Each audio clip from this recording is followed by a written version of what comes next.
Superman and Lois Season 4 is now here. 2 episodes available. Let's talk about them.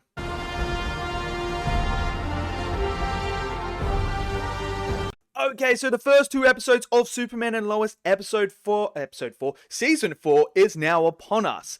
And I remember the first time, I wasn't going to watch Superman and Lois. I thought it was just going to be rubbish because of what they did with Supergirl and that. And I was like, nope, don't want a bar of it.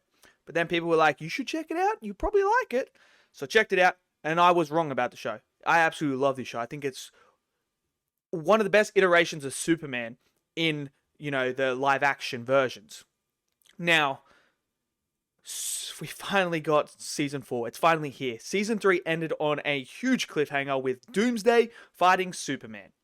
So you're already thinking, what storyline are they going to do? Well, the first 2 episodes do confirm that we are doing the Death of Superman storyline, and they executed the death of Superman really, really well here, because we've had 3 seasons of build-up with this Superman that we've fallen in love with. This Superman is one of the best iterations of Superman in the live action. Tyler's is just, I love this character. It is just so freaking good. So that when they're having him fight Doomsday, you're feeling the emotional weight. You're feeling everything is on the line in this battle with him. Now, what they did really well is they showcase you little bits of the fight. They don't show you the whole entire fight. They show you little bits and then they cut away. They go down to Smallville where Lex is, running his plan. We're starting to figure out what's going on with him. We have Lois, who is going through extreme stress right now. She's just doing chemo and stuff like that to get through cancer. Now she's got her 2 boys that she's got to try and, keep in touch and be like, yo, we just calm down. It's your father. He's going to be okay. Superman. Trying to find her father, who's been kidnapped. Trying to hold the whole house together at the same time while being worried about her husband fighting. And then you've got the 2 boys as well who are, Dad looked scared when he saw that thing. He looked like he had fear on his face. They've got Lex running around. They don't know where their grandfather is. So it's all happening. So all that is happening. And then we're panning back and forth.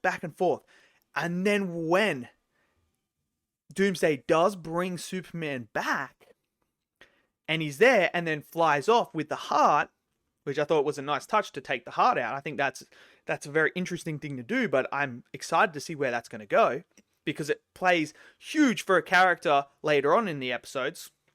But it's that moment when Lois comes over and sees Clark there. And then they do the flashbacks of her. They do that in the first episode with a lot of flashbacks showcasing you the relationship of Clark and Lois, how they met, how everything was going in that. And then she gets all these memories coming back and she breaks down. Then the 2 boys break down. And it hits you, man. This is one of the most impactful Death of the Superman storylines so far. It's up there with the animated one that they did.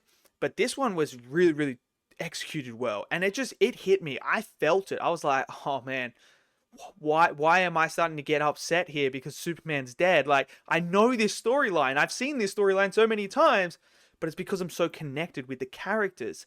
And that's what the show does really well. It connects with it. But as the death of Superman happens, it plays a pivotal role in the character arcs moving forward. So obviously now you have Lois, the stuff with Lex Luthor. She's now got this. What's she going to do? She's going to try and hold everything together. Meanwhile, she's trying to hold her kids, her 2 sons together and make them not make rash decisions. But this is when Jordan, the one with powers, he is now almost going rogue. He wants to save his father. He has all this power and now he's very pissed off because his dad's dead. He's also like, I have this power. I'm invincible. I can do whatever I want. I can stop Lex, without realizing, after his mother tells him, Lex is smarter than you. Lex isn't someone that you can just mess with. And I love the line where she says, you're not your father. Not yet. But obviously Jordan sees that as like, you don't think I could ever be my father, as good as my father? Well, let me show you. Typical teenage response. You know that. If you've been there, you've done it. You know exactly what I'm talking about. So he's flying off the radar. He's going all over the place trying to play hero without actually doing it, without knowing who Lex is. We know who Lex is. Lex is always a step ahead. He's always had it out for Superman. So he's always got plans in place. And then it's like when Jordan comes to the realization after the heart gets crushed that he can't do it. And this breaks his character down even more because now he's going through a similar thing like his father has been going through, where you have all this power in the world. You know, you can fly, you can go into space, you can survive extreme heat, extreme cold, you know, super strength, super speed, super hearing, X-ray vision, you have it all. But at the end of the day, sometimes you can't save everyone. And he is now feeling that. And then his brother is also having a thing where he obviously can't do anything physically, like, because he just doesn't have the powers. So he's trying to keep Jordan in check while also trying to figure out a way to be able to save his dad as well. So he's got that weight on his shoulder as well. So the dynamic within the family is very interesting now. And I absolutely love it. It's just getting better and better and better. So I really enjoyed that aspect of the show so far. Then we go into Lex, and man, Mr. Abraham himself from Walking Dead is fantastic as Lex. This is the thing with Lex. You have to nail me being able to believe that he's a genius, but also whenever he's in the room that I feel intimidated. Like, this is a guy I don't want to mess.